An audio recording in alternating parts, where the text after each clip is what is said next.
Hello everyone, welcome back to pharmacy classes. ये human anatomy and physiology first का tissue level of organisations का lecture number 2 है और इसमें हम डिस्कस करने वाले हैं टिश्यू के इंट्रोडक्शंस के बारे में एवं कनेक्टिव टिश्यू के बारे में। इसकी पिछली वाली वीडियो में हमने डिस्कस किया था एपिथेलियल टिश्यू के बारे में। अगर आपने उस वीडियो को नहीं देखा है, ऊपर दिए गए आई बटन पर क्लिक करके आप उस वीडियो को देख सकते हैं।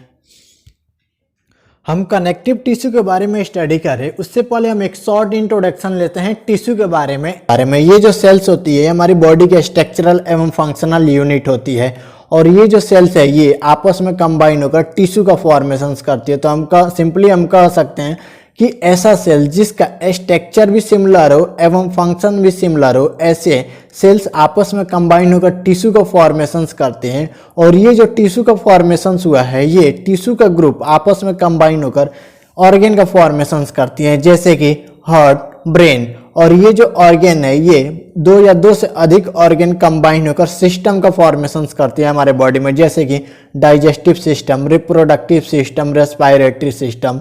और ये जो सिस्टम का फॉर्मेशंस हुआ है ये सिस्टम कंबाइन होकर हमारे बॉडी का फॉर्मेशंस करती है। तो सिंपली हम कह सकते हैं कि जो हमारी बॉडी है इसकी स्ट्रक्चरल एवं फंक्शनल यूनिट सेल है और ये जो सेल्स है ये सिमिलर स्ट्रक्चर एवं सिमिलर फंक्शन वाले सेल आपस में कंबाइन होकर टिश्यू का फॉर्मेशंस करते हैं। साथ ही ये जो टिश्यू होता है इसको हम क्लासिफाइड किए हैं 4 क्लास में, जिसमें फर्स्ट है एपिथेलियल टिश्यू, सेकंड है कनेक्टिव टिश्यू, थर्ड है मसल्स टिश्यू एंड फोर्थ है नर्वस टिश्यू। ये जो टिश्यू का क्लासिफिकेशंस किया गया है ये इस टिश्यू में प्रेजेंट जो सेल्स हैं उस सेल्स के साइज, शेप एवं फंक्शंस के अकॉर्डिंग हम 4 क्लास में टिश्यू को क्लासिफाइड किए हैं। साथ ही ये जो 4 क्लास के जो टिश्यू है इन टिश्यू की मदद से ही हमारी बॉडी का फॉर्मेशन हुआ है। जैसा कि मैंने आपको बताया कि जो हमारी बॉडी में टिश्यू प्रेजेंट होती है इसको हम क्लासिफाइड किए हैं 4 क्लास में, जिसमें फर्स्ट था एपिथेलियल टिश्यू, जिसके बारे में हमने पिछली वीडियो में ब्रीफ स्टडी किया है। इस वीडियो में हम कनेक्टिव टिश्यू के बारे में स्टडी करेंगे। ये जो कनेक्टिव टिश्यू होता है ये टिश्यू का ग्रुप होता है जो किसी अदर टिश्यू को बाइंड करता है हमारे बॉडी से। तो आइए अब हम ब्रीफ स्टडी करते हैं कनेक्टिव टिश्यू के बारे में। ये जो कनेक्टिव टिश्यू होता है ये मोस्ट एबंडेंट टिश्यू होता है हमारे बॉडी का। आइए हम इसको एक डायग्राम की मदद से समझते हैं। आप अपने डिस्प्ले पर देख पा रहे होंगे इस डायग्राम को, ये कनेक्टिव टिश्यू का डायग्राम है और इसमें आप देख पा रहे होंगे जो सेल्स आपस में कंबाइन होकर कनेक्टिव टिश्यू का फॉर्मेशन कर रही हैं ये सेल्स एक दूसरे से काफ़ी सेपरेट हैं एवं इन सेल्स के बीच में जो स्पेस है उसे हम इंटरसेलुलर स्पेस कहते हैं। और इस इंटरसेलुलर स्पेस में फिल होता है इंटरसेलुलर सबस्टेंस जिसे हम मैट्रिक्स कहते हैं। और ये जो मैट्रिक्स है या फिर इंटरसेलुलर सबस्टेंस होता है ये लार्ज अमाउंट में प्रेजेंट होता है कनेक्टिव टिश्यू में। आप देख पा रहे होंगे जो मैट्रिक्स है वो काफ़ी लार्ज अमाउंट में प्रेजेंट है। जैसा कि मैंने आपको बताया कि जो हमारी कनेक्टिव टिश्यू होती है इस कनेक्टिव टिश्यू में जो सेल्स प्रेजेंट होती हैं वो एक दूसरे से काफ़ी सेपरेट होती हैं और इन सेल्स के बीच में जो स्पेस होता है उसे हम इंटरसेलुलर स्पेस कहते हैं। और इस इंटरसेलुलर स्पेस में सबस्टेंस फिल होता है जिसे हम इंटरसेलुलर सबस्टेंस जिसे हम मैट्रिक्स के नाम से जानते हैं। और इस मैट्रिक्स में फाइबर्स प्रेजेंट भी हो सकता है, नहीं भी हो सकता है। और ये जो फाइबर्स है ये प्रेजेंट होना ना होना या फिर इस सबस्टेंस का सेमी सॉलिड नेचर होना या फिर रिजिड एवं डेंस नेचर होना यह उस कनेक्टिव टिश्यू के लोकेशन एवं फंक्शंस के अकॉर्डिंग डिपेंड करेगा। आइए अब हम स्टडी करते हैं कि जो कनेक्टिव टिश्यू होता है हमारे बॉडी में किस प्रकार के फंक्शंस को परफॉर्म करता है, जिसमें फर्स्ट है बाइंडिंग एवं structural support, second protection, third transport, fourth insulation. आइए सबसे पहले हम यह स्टडी करते हैं कि ये जो कनेक्टिव टिश्यू है ये किस प्रकार का बाइंडिंग एवं स्ट्रक्चरल सपोर्ट प्रोवाइड करता है हमारे बॉडी में।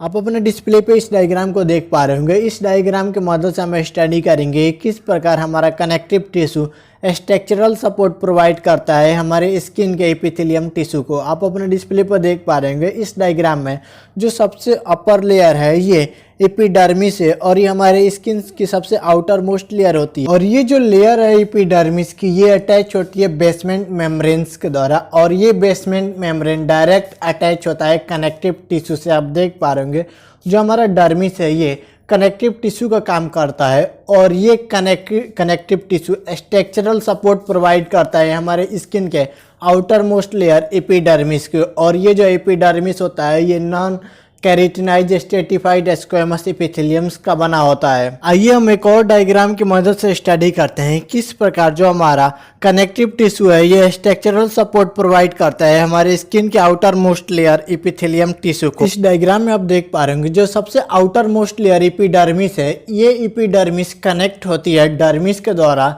और ये जो डर्मिस है ये कनेक्ट है फैट लेयर के द्वारा। तो इसमें जो हमारा डर्मिस एवं फैट लेयर है ये एग्जाम्पल होता है हमारे कनेक्टिव टिश्यू का, और ये कनेक्टिव टिश्यू हमारे स्किन के आउटर मोस्ट लेयर एपिडर्मिस को कनेक्ट करता है बोन के द्वारा। तो हम कह सकते हैं कि जो हमारी स्किन के आउटर मोस्ट लेयर है एपिडर्मिस, इसको स्ट्रक्चरल सपोर्ट प्रोवाइड करता है कनेक्टिव टिश्यू। तो सिंपली हम कह सकते हैं कि ये जो कनेक्टिव टिश्यू होता है ये हमारे स्किन के आउटर मोस्ट लेयर एपिडर्मिस को स्ट्रक्चरल सपोर्ट प्रोवाइड करता है, और ये स्किन के आउटर मोस्ट लेयर को कनेक्ट करता है मसल्स एवं बोन्स के द्वारा। आइए अब हम स्टडी करते हैं कि जो कनेक्टिव टिश्यू है ये किस प्रकार का फंक्शनल सपोर्ट प्रोवाइड करता है हमारे स्किन के आउटर मोस्ट लेयर एपिडर्मिस को। आप अपने डिस्प्ले पर देख पा रहे होंगे इस डायग्राम में जो सबसे बॉटम की लेयर है फैट लेयर, इसमें आप देख पा रहे होंगे ब्लड वेसल्स की सप्लाई की गई है, और ये जो ब्लड वेसल्स है इसकी कैपिलरी डिस्ट्रीब्यूट है पूरे डर्मिस एरिया में, मतलब ये कनेक्टिव टिश्यू में डिस्ट्रीब्यूट होती है ब्लड वेसल्स।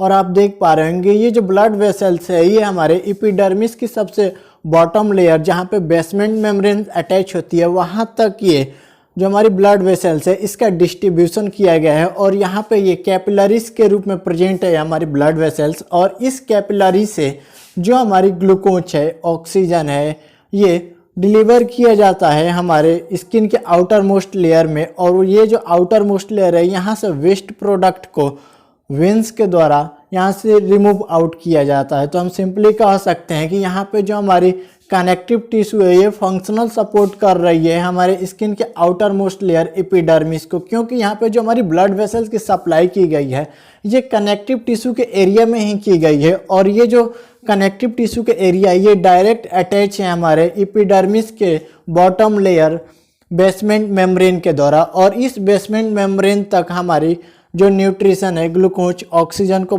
सप्लाई किया जा रहा है, और यहाँ से जो वेस्ट प्रोडक्ट है उसको वेंस के द्वारा यहाँ से रिमूव आउट किया जा रहा है।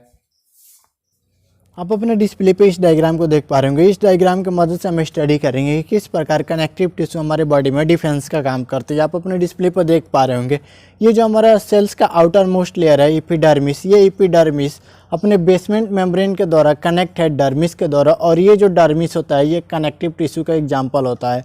और ये जो डर्मिस इसमें आप देख पा रहे होंगे मैक्रोफेज प्रेजेंट होता है, और ये जो मैक्रोफेज होता है ये पार्ट होता है हमारे इम्यून सिस्टम का। और आप देख पा रहे होंगे जैसे ही बैक्टीरिया इंटर करता है हमारे एपिडर्मिस को क्रॉस करके डर्मिस एरिया में इंटर कर रहा है, डर्मिस एरिया में प्रेजेंट जो मैक्रोफेज है ये इस बैक्टीरिया को इंगल्फ कर जा रहा है। और इस प्रकार हम कह सकते हैं कि जो हमारा कनेक्टिव टिश्यू होता है ये हमारे बॉडी में डिफेंस सिस्टम का भी काम करता है, क्योंकि इस कनेक्टिव टिश्यू में हमारे इम्यून सिस्टम का पार्ट प्रेजेंट होता है जिसे हम मैक्रोफेज कहते हैं, और ये मैक्रोफेज बैक्टीरिया को इंगल्फ करने का काम करता है।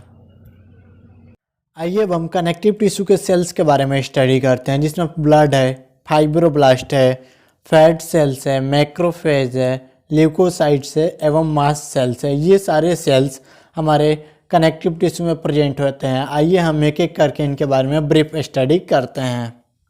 आइए अब हम ब्लड के बारे में स्टडी करते हैं। ये जो ब्लड होता है ये कनेक्टिव टिश्यू का एग्जाम्पल्स होता है। ये हमारे बॉडी में कैरियर्स का काम करता है, जिसमें फर्स्ट इसका कैरियर्स का काम ये है कि हमारे बॉडी में ऑक्सीजन को कैरी करता है लंग्स से, एवं इसको टिश्यू तक डिलीवर करता है, एवं टिश्यू में जो कार्बन डाइऑक्साइड है एवं जो वेस्ट प्रोडक्ट है उसको वहाँ से रिमूव आउट करता है। साथ ही ये हमारे टिश्यू तक न्यूट्रिशंस को डिलीवर करता है। ये हमारी एलिमेंट्री ट्रैक से न्यूट्रिशंस को कैरी करके हमारे टिश्यू तक डिलीवर करने का काम करता है, एवं टिश्यू में भी जो वेस्ट प्रोडक्ट है उसको वहाँ से रिमूव आउट करने का भी काम करता है। साथ ही ये जो ब्लड होता है ये हमारे बॉडी में हार्मोन्स को कैरी करने का भी काम करते हैं। आइए हम इसको एक डायग्राम की मदद से स्टडी करते हैं। आप अपने डिस्प्ले पे इस डायग्राम को देख पा रहे होंगे। ये इंडोक्राइन ग्लैंड है, और इस इंडोक्राइन ग्लैंड के सराउंडिंग ब्लड की कैपिलरीज डिस्ट्रीब्यूट होती है। और ये जो इंडोक्राइन ग्लैंड है ये डक्टलेस ग्लैंड होता है, इसके पास खुद का कोई ऐसा डक्ट प्रेजेंट नहीं होता है जिसके द्वारा वो हार्मोन को सेक्रेट कर सके। ये जो एंडोक्राइन ग्लैंड होता है ये अपने हार्मोन को सेक्रेट करता है डायरेक्ट ब्लड वेसल्स में। तो आप देख पा रहे होंगे जैसे ही हार्मोन सेक्रेट हो रहा है एंडोक्राइन ग्लैंड से ये डायरेक्ट हमारे ब्लड वेसल्स में पहुंच जा रहा है और इस ब्लड वेसल्स में जो ब्लड है ये इस हार्मोन को कैरी करके टारगेट टिश्यू तक डिलीवर करती है। आइए अब हम फाइब्रोब्लास्ट के बारे में स्टडी करते हैं। ये जो फाइब्रोब्लास्ट होता है ये लार्ज इरेगुलर फ्लैट सेल्स होता है और ये जो फाइब्रोब्लास्ट होता है ये प्रोड्यूस करता है कोलेजन को, इलास्टिक फाइबर्स को एवं जो हमारे सेल्स के अंदर एक्स्ट्रा सेलुलर मटेरियल जिसे हम मैट्रिक्स बोल रहे थे उसको भी फाइब्रोब्लास्ट ही प्रोड्यूस करता है। साथ ही ये जो कोलिजन होता है अगर ये कोलिजन काफ़ी फाइन होगा तो ये कोलिजन प्रेजेंट हो सकता है हमारे बॉडी के लीवर्स एवं लिम्फोइड टिश्यू में और इस फाइन कोलेजन्स को हम कहते हैं रेक्टिकुलिन फाइबर्स और ये काफ़ी फाइन कोलेजन फाइबर्स होता है। वहीं इस फाइब्रोब्लास्ट की एक्टिविटी की बात करें तो ये हमारे बॉडी में अगर सरफेस पे कट लग जाती है तो उस कट लगे हुए सरफेस को आपस में बाइंड करने का काम करता है। साथ ही हमारे बॉडी में हीलिंग श्रिंकिंग के दौरान कोलेजन्स फाइबर्स पाए जाते हैं।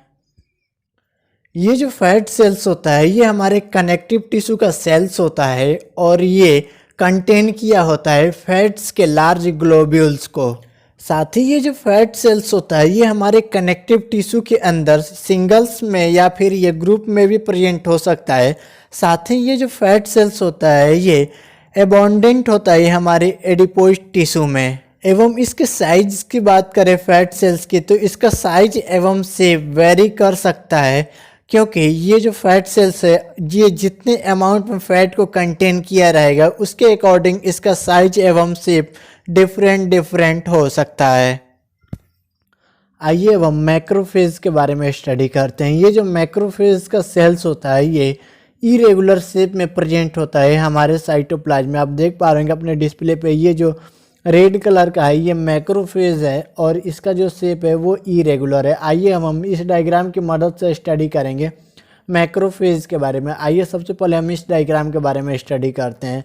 इस डायग्राम में आप देख पा रहे होंगे ये जो हमारा ग्राउंड सबस्टेंस है इस ग्राउंड सबस्टेंस पर फाइबर्स अटैच है। इसमें आप देख पा रहे होंगे ये थिक फाइबर्स है, थिक फाइबर्स अनब्रांच है जिसे हम कोलेजन्स कहते हैं एवं ये जो थिन फाइबर्स अनब्रांच है इसे हम रेटिकुलिन फाइबर्स कहते हैं एवं ये देख पा रहे होंगे जो ब्रांच फाइबर है जिसे हम इलास्टिक फाइबर्स कहते हैं। इन सभी फाइबर्स पे आप देख पा रहे होंगे जो हमारा मैक्रोफेज है वो अटैच है रेड कलर का और साथ ही में कुछ हमारे मैक्रोफेज साइटोप्लाज्म में फ्री रूप से प्रेजेंट होते हैं। तो हम कह सकते हैं कि जो हमारा मैक्रोफेज है ये सेल्स के अंदर या तो फाइबर्स पे अटैच भी हो सकता है या फिर साइटोप्लाज्म में फ्री रूप से प्रेजेंट भी हो सकता है। वहीं हम मैक्रोफेज के एक्टिविटी की बात करें कि ये किस प्रकार के हमारे बॉडी में इम्पोर्टेंट रोल प्ले करता है तो ये जो मैक्रोफेज है ये हमारे बॉडी में डिफेंस मैकेनिज्म की तरह एक्ट करता है। जितने भी बैक्टीरिया हैं या फिर माइक्रो ऑर्गेनिज्म है अगर हमारे बॉडी में इंटर करते हैं तो ये जो मैक्रोफेज है ये मैक्रोफेज उस बैक्टीरिया को फेगोसाइटोसिस के द्वारा इंगल्फ कर लेता है एवं उसको डाइजेस्ट कर लेता है जिससे हमारे बॉडी में डिफेंस मैकेनिज्म की तरह एक्ट करता है। आइए अब हम ल्यूकोसाइट्स के बारे में स्टडी करते हैं। जो भी हमारी हेल्दी कनेक्टिव टिश्यू होती है वहाँ पे जो वाइट ब्लड सेल्स है इसकी जो कंसंट्रेशन है वो काफ़ी लेस होती है, लेकिन जैसे ही वहाँ पे कोई इन्फेक्शंस होता है या फिर फॉरिजन मटेरियल वहाँ पे इंटर करती है तो जो वाइट ब्लड सेल्स है ये माइग्रेट होकर वहाँ पे कंसंट्रेशन इंक्रीज करेगा और डिफेंस का वर्क करेगा। ये जो हमारे ल्यूकोसाइट्स होते हैं ये सिंथेसिस करते हैं एवं उसको सीक्रेट करते हैं स्पेशल टाइप के एंटीबॉडी और ये जो स्पेशल टाइप का एंटीबॉडी होगा ये जाकर बाइंड करेगा उस फॉरिजन मटेरियल से जैसे कि माइक्रोब्स। इस माइक्रोब से जाकर उस स्पेशल टाइप का एंटीबॉडी बाउंड होगा और वर्क करेगा डिफेंस का। तो सिंपली हम कह सकते हैं कि ये जो ल्यूकोसाइट्स हैं ये हमारे बॉडी में डिफेंस का काम करता है, लेकिन ये कनेक्टिव टिश्यू में स्मॉल अमाउंट में प्रेजेंट होगा। लेकिन जैसे ही कोई फॉरिजन मटेरियल उस कनेक्टिव टिश्यू में इंटर करेगा माइग्रेशंस के थ्रू वहाँ पे जो हमारी ल्यूकोसाइट्स है वो अपनी कंसंट्रेशन को इंक्रीज करेगी और ये जो ल्यूकोसाइट्स है ये स्पेशल टाइप का एंटीबॉडी सीक्रेट करेगी और ये जो स्पेशल टाइप का एंटीबॉडी है ये बाउंड हो जाएगा उस ओरिजिन मटेरियल से। आइए अब हम मास्ट सेल्स के बारे में स्टडी करते हैं। ये जो मास्ट सेल्स होता है ये सिमिलर्स होता है हमारे ल्यूकोसाइट्स बेसोफिल्स की तरह, और ये जो मास्ट सेल्स होता है ये प्रेजेंट होता है हमारे लूज कनेक्टिव टिश्यू में एवं कुछ ऐसे ऑर्गन जैसे कि लीवर एवं स्प्लीन्स में ये जो मास्ट सेल्स है ये फाइब्रस कैप्सूल्स में प्रेजेंट होता है। और ये जो मास्ट सेल्स होता है इसके सराउंडिंग काफ़ी ब्लड वेसल्स डिस्ट्रीब्यूट होती हैं। साथ ही ये जो हमारा मास्ट सेल्स होता है ये प्रोड्यूस करता है ग्रेन्यूल्स कंटेनिंग हिपेरिन एवं हिस्टामिन को। और ये जो हमारा मास्ट सेल्स है ये एक्टिवेट तभी होगा जब कोई डिसीज या इंजरी के द्वारा इसके सराउंडेड टिश्यू डैमेज होगी तो मास्ट सेल्स एक्टिवेट होगा और ये प्रोड्यूस करेगा ग्रेन्यूल्स कंटेनिंग हिपेरिन एवं हिस्टामिन को। और ये जो हिस्टामिन है ये इन्वॉल्व होता है हमारी बॉडी में लोकल एवं जनरल इन्फ्लामेशन रिएक्शंस के लिए। साथ ही ये जो हमारा हिस्टामिन है ये इन्वॉल्व होता है हमारे जीआईटी में गैस्ट्रिक एसिड के सिक्रीशंस के लिए। ये जो हिस्टामिन है हमारे जीआईटी में गैस्ट्रिक एसिड सिक्रीशंस को स्टिमुलेट करता है। साथ ही ये जो हमारा हिस्टामिन है ये हमारे बॉडी में एलर्जिक कंडीशंस को डेवलप करने के लिए भी रिस्पॉन्सिबल होता है एवं हाइपर सेंसिटिविटी स्टेट जो होती है उसके लिए भी रिस्पॉन्सिबल होता है हमारा हिस्टामिन। और ये जो हिस्टामिन है ये रिलीज कर रहा है हमारा मास्ट सेल्स। वहीं बात करें हम हिपेरिन को तो ये हिपेरिन भी सीक्रेट करता है हमारा मास्ट सेल्स ही। और ये जो हिपेरिन होता है ये हमारे ब्लड के कोगुलेशंस को प्रिवेंट करता है। ये जो हमारा कनेक्टिव टिश्यू है इसको क्लासिफाइड किया गया है 2 क्लास में, जिसमें फर्स्ट है लूज कनेक्टिव टिश्यू एवं जो सेकेंड है वो है डेंस कनेक्टिव टिश्यू। आइए सबसे पहले हम लूज कनेक्टिव टिश्यू के बारे में स्टडी करते हैं।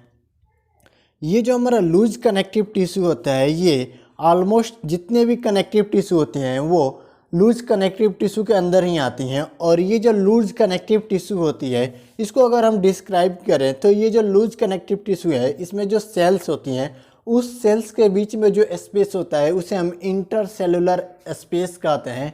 और इस इंटरसेलुलर स्पेस में इंटरसेलुलर सब्सटेंस फिल होता है।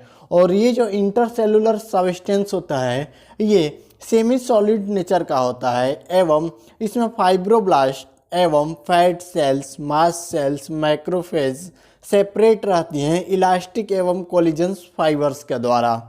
वहीं बात करें हम लूज कनेक्टिव टिश्यू के फंक्शंस की तो ये हमारे बॉडी में प्रोवाइड करता है इलास्टिसिटी को एवं टेंसाइल स्ट्रेंथ को। एवं ये जो लूज कनेक्टिव टिश्यू होता है ये हमारे बॉडी में कनेक्ट करता है एवं सपोर्ट करता है अदर टिश्यू को। एग्जांपल्स की बात करें तो ये अंडर द स्किन प्रेजेंट होता है और ये हमारे एपिडर्मिस को कनेक्ट करता है मसल्स एवं बोन्स के द्वारा। एवं ये मसल्स में बिटवीन मसल्स भी प्रेजेंट हो सकता है एवं ये ब्लड वेसल्स एवं नर्व सेल्स में भी प्रेजेंट होता है एवं ये एलिमेंट्री कैनाल्स में भी प्रेजेंट होता है। एंड ये जो जितने भी हमारी ग्लैंड्स होती है जो कि हार्मोन को सीक्रेट करती हैं उस हार्मोन के सीक्रेटरी साइड पे ये लूज कनेक्टिव टिश्यू ही प्रेजेंट होता है ताकि वहाँ से जो हार्मोन्स है उसका सीक्रेशंस इजीली हो सके। अगर वहाँ पे डेंस कनेक्टिव टिश्यू रहेगा तो जो हार्मोन है उसका सीक्रेशंस प्रॉपर नहीं हो पाएगा, इसलिए वहाँ पे लूज कनेक्टिव टिश्यू प्रेजेंट होती हैं ताकि उस ग्लैंड से हार्मोन का सीक्रेशंस हो सके। आइए अब हम एडिपोज टिश्यू के बारे में स्टडी करते हैं। ये जो एडिपोज टिश्यू होता है ये कंसिस्ट किया होता है फैट सेल्स को और इस फैट सेल्स को हम कहते हैं एडिपोसाइट्स।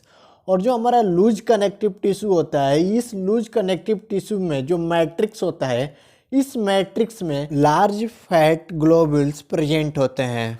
वहीं हम एडिपोज टिश्यू के टाइप्स की बात करें तो इस एडिपोज टिश्यू को हम क्लासिफाइड किए हैं 2 क्लास में, जिसमें फर्स्ट है वाइट एडिपोज टिश्यू एवं सेकंड है ब्राउन एडिपोज टिश्यू। आइए सबसे पहले हम वाइट एडिपोज टिश्यू के बारे में स्टडी करते हैं।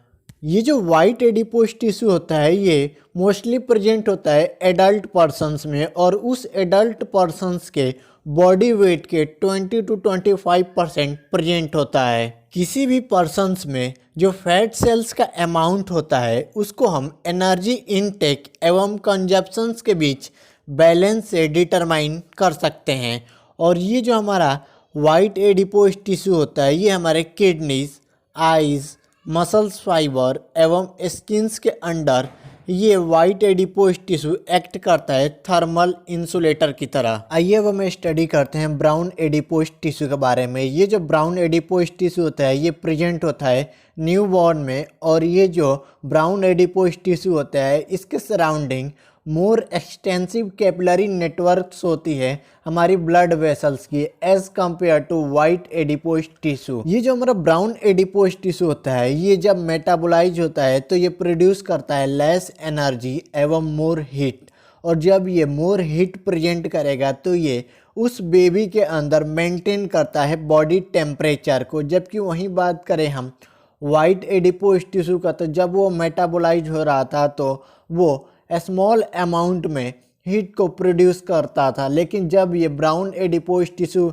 मेटाबोलाइज हो रहा है तो ये मोर हीट को प्रोड्यूस कर रहा है, और ये जो हीट है ये उस बेबी के अंदर बॉडी टेम्परेचर को मेंटेन करता है। साथ ही ये जो ब्राउन एडिपोज टिश्यू होता है ये काफ़ी लेस अमाउंट में प्रेजेंट होता है एडल्ट पर्सन्स के अंदर, और जब brown adipose tissue less amount में प्रेजेंट होने के कारण किसी भी एडल्ट पर्सन्स के अंदर जब ये मेटाबोलाइज होगा तो लेस अमाउंट में हीट को प्रोड्यूस करेगा।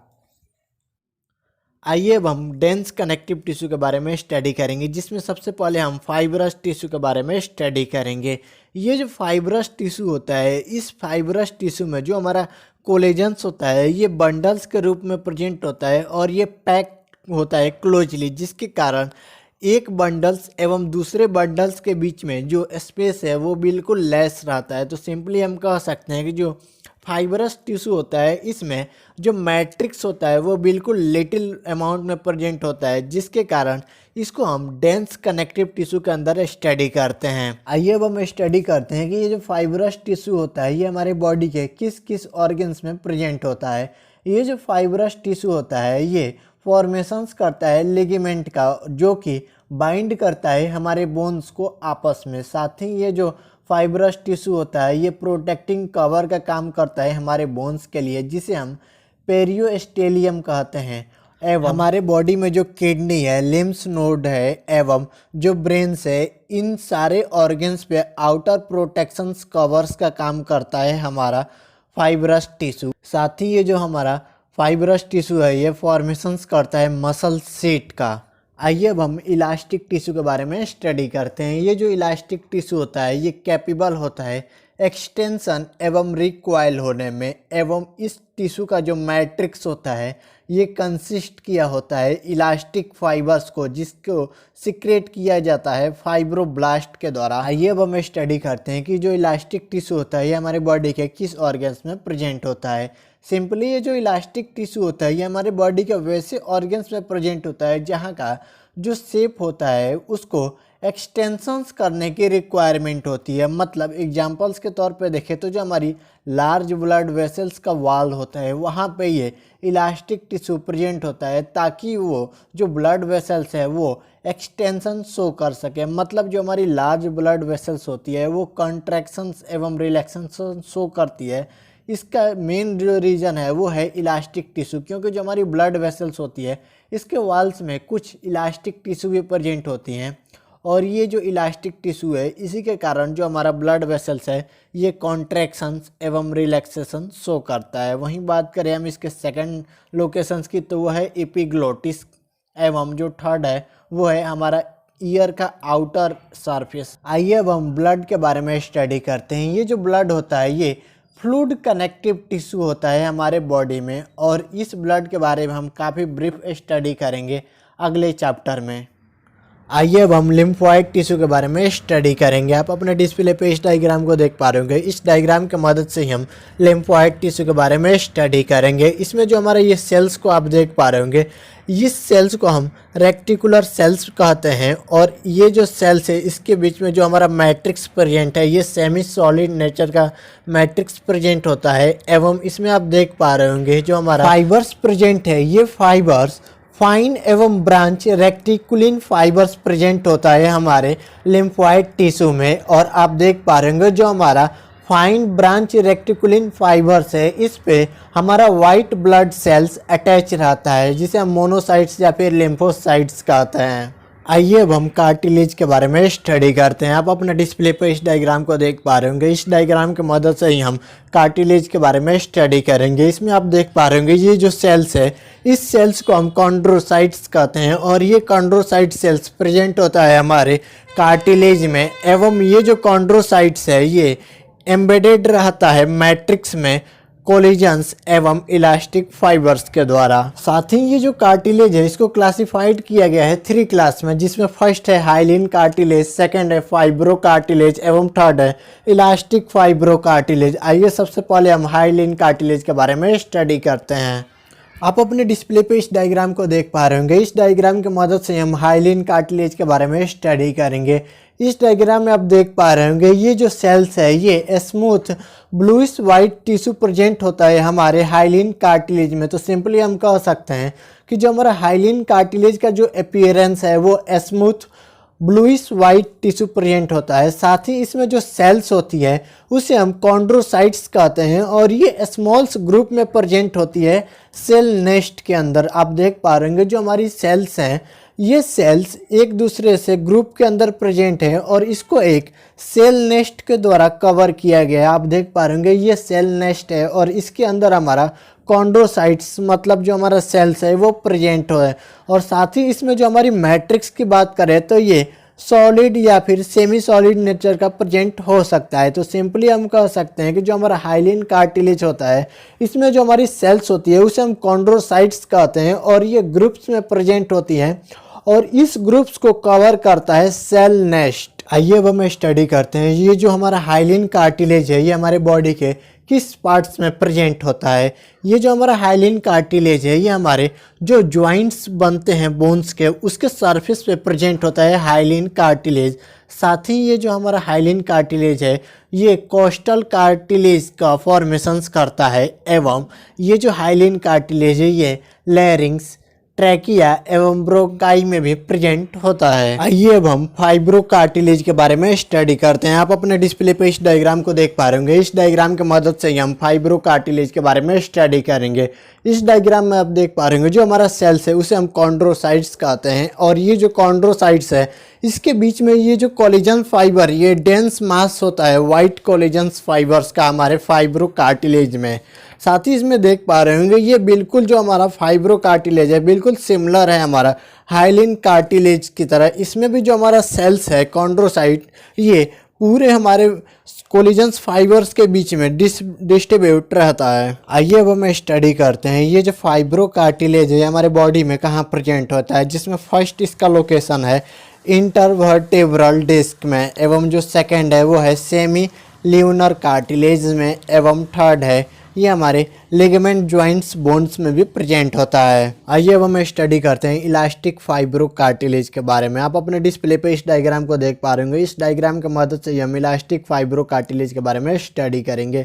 इस डायग्राम में आप देख पा रहे होंगे ये जो सेल्स है इस सेल्स को हम कॉन्ड्रोसाइट्स कहते हैं और ये जो कॉन्ड्रोसाइट्स है इसके बीच में ये जो हमारा सॉलिड मैट्रिक्स है इस सॉलिड मैट्रिक्स में जो हमारा येलो कलर का लाइनिंग है ये इलास्टिक फाइबर्स को रिप्रेजेंट कर रहा है और इसमें भी जो हम देख पा रहे होंगे जो हमारा सेल्स है ये येलो कलर के इलास्टिक फाइबर्स के बीच में हमारा जो हमारा सेल्स है कॉन्ड्रोसाइट्स वो प्रेजेंट होता है। आइए अब हम स्टडी करते हैं कि ये जो इलास्टिक फाइब्रो कार्टिलेज है हमारे बॉडी में कहाँ प्रेजेंट होता है, जिसमें फर्स्ट है ये एपिग्लोटिस में प्रेजेंट होता है एवं ये जो हमारा ब्लड वेसल्स होता है इस ब्लड वेसल्स के वाल में ये जो ट्यूनिका मीडिया होता है इसमें भी प्रेजेंट होता है। आइए अब हम बोन के बारे में स्टडी करते हैं। ये जो बोन होता है ये एग्जांपल्स होता है हमारे कनेक्टिव टिश्यू का और इस बोन्स में जो हमारे सेल्स प्रेजेंट होते हैं उसे हम ऑस्टियोसाइट्स कहते हैं जो कि सराउंडेड होते हैं एक मैट्रिक्स के द्वारा जो कि मैट्रिक्स होता है कोलिजन्स फाइबर का। साथ ही ये जो हमारी बोन्स की एस्ट्रिंजेंट प्रॉपर्टी होती है वो इनऑर्गेनिक साल्ट स्पेशली कैल्शियम एवं फॉस्फेट के द्वारा होती है और ये जो कैल्शियम एवं फॉस्फेट होता है ये हमारे बोन को कैरेक्टरिस्टिक स्ट्रेंथ एवं रिजिडिटी प्रोवाइड करता है। साथ ही ये जो बोन होता है इसके अंदर 2 प्रकार की कैपेसिटी पाई जाती है, जिसमें फर्स्ट है ये हमारे लाइफ के 20 ईयर तक ग्रोथ करने की कैपेसिटी प्रेजेंट होती है। साथ ही ये हमारे पूरे लाइफ में रीजनरेशंस की इसके अंदर कैपेसिटी प्रेजेंट होती है। एवं ये जो हमारा बोन होता है इसको हम आइडेंटिफाई किए हैं नेकेड आई के द्वारा 2 टाइप्स में, जिसमें फर्स्ट है कॉम्पैक्ट बोन एवं सेकेंड है स्पॉन्जी बोन।